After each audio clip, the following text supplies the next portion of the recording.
এই ভিডিওটা করার উদ্দেশ্য হলো বন্ধুরা যে আমাদের বাড়িতে কারি পাতা সবার বাড়িতে গাছ থাকে না। এবার কারি পাতা গাছ যদি আমাদের বাড়িতে না থাকে কিন্তু সারা বছরে যদি কারি পাতা দরকার লাগে তাহলে কীভাবে সেটা সংরক্ষণ করব।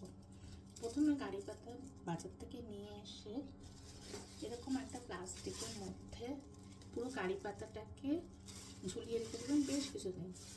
যখন এই পর্যায়ে এরকম শুকনো হয়ে যাবে তখন কারি পাতাগুলোকে এরকম একটা প্লাস্টিকের এয়ারটাইট কৌটের মধ্যে এক এক করে আপনি এরকমভাবে ছাড়িয়ে ছাড়িয়ে রেখে দেবেন ফ্রিজের মধ্যে, এবং এটা সারা বছর ভালো থাকবে।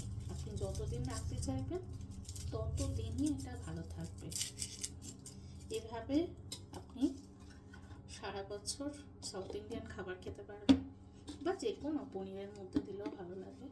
আপনি এভাবে এটাকে সংরক্ষণ করতে পারবেন। Thank you.